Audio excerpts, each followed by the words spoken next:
Praise lord. దేవునికి స్తోత్రం. వాక్యం కదా Proverbs chapter 22 verse 6. Proverbs chapter 22 verse 6. Teach children in a way that fits their needs, and even when they are old, they will not leave the right path. వాక్యం ఏం చెప్తుందంటే, పిల్లలకి తల్లిదండ్రులు ఏం నేర్పిస్తున్నారు, ఎలా నేర్పిస్తున్నారు? దేవుని మార్గంలో నడవడానికి నేర్పిస్తున్నారా, లేకపోతే నువ్వు ఏమైనా చేసుకోవాలని చెప్పి వదిలిపెట్టేస్తున్నారా? చెడు మార్గాన్ని నేర్పిస్తున్నారా, మంచి మార్గాన్ని నేర్పిస్తున్నారా అనేది తల్లిదండ్రులు ఏంచాలి, ఆలోచించాలి. ఎందుకంటే తల్లిదండ్రులు ఏం చేస్తున్నారంటే పిల్లలు ఒక భారం అని చెప్పి ఆలోచిస్తున్నారు. పిల్లలు ఒక భారం అని చెప్పి ఆలోచిస్తే పిల్లల్ని ఒక మంచి మార్గంలా నడిపించలేదు. అర్థమవుతుందా? పిల్లలు దేవుడిచ్చిన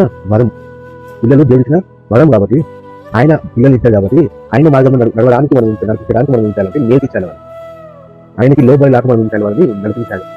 చిన్నప్పటి నుంచే వాళ్ళకి ఏం చేయాలి, వాక్యాన్ని మనం చదవడం నేర్పించాలి, ప్రార్థన చేయడం మనం నేర్పించాలి. ఓకేనా? వాళ్ళు టైం వేస్ట్ చేయకుండా ప్రతి ఏం చేసినా దేవుని మహిమ కోసమే చేయాలని చెప్పి వాళ్ళ మనసులో వాళ్ళకి ఆశ అనేది చూపించాలి. ఎవరు? తల్లిదండ్రులు. ఓకేనా?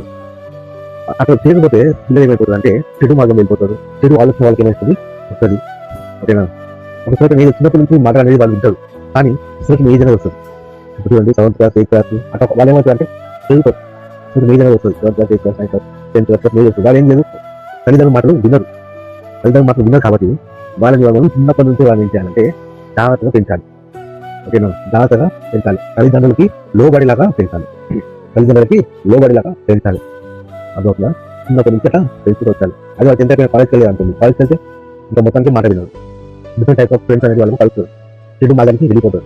ఎక్కువ చెడిపోయేది ఏమొస్తుంది దేని వల్ల వెళ్తా? ఫ్రెండ్స్ వల్ల. మంచి ఫ్రెండ్స్ ఉంటే మనకు ప్రాబ్లం లేదు. చెడిపోతే ఫ్రెండ్స్ ఉంటే అవునా కదా? ఫ్రెండ్స్ వాళ్ళని సగం చెడిపోతారు పిల్లలు. అయితే వాళ్ళు చెడు ఫ్రెండ్స్ స్నేహం చేస్తున్నారా, మంచి వాళ్ళు స్నేహం చేస్తున్నారా అయితే ఉపయోగించాలి, ఆలోచించాలి.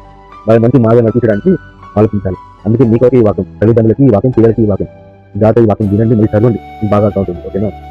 మన ప్రభువైన యేసుక్రీస్తు ఆయన మార్గంలో మనము నడిపించాలి పిల్లల్ని. ఆయన ఎట్లా నడిపించాడో అందరినీ అట్లా మన పిల్లల్ని ఆయన మార్గంలో నడిపించాలి. మన చెడు మార్గం నడిపించామనుకోండి, తల్లిదండ్రులకి ఏమైపోతుంది? శాపంగా మారుతుంది. ఎందుకంటే ప్రభువైన యేసుక్రీస్తుకి పిల్లలంటే అంత ఇష్టం. ఆ పిల్లల్ని మీరు జాతర మీరు పెంచకుండా అతిథి వాళ్ళని పంపించేసి చెడు మార్గంలో పంపించాలనుకోండి, ఆ శాపం మీకు అవుతుంది. తల్లిదండ్రులకి ఆ శాపం అనేది. ఓకేనా? అయితే జాగ్రత్తగా పిల్లల్ని వాళ్ళకి ఎట్లా నడిపించాలి, ఏం నేర్పించాలి అనేది జాగ్రత్తగా అది ఈ వాక్యాన్ని నేర్పించండి. దావీదు చాలా మంది నేర్పిస్తున్నాడు. దావీదు వాళ్ళ కుడిపైన చాలా మంది నేర్పిస్తున్నాడు, దేవుడి మార్గంలో నడవాలి అని. అలా మనం నేర్పించాలి.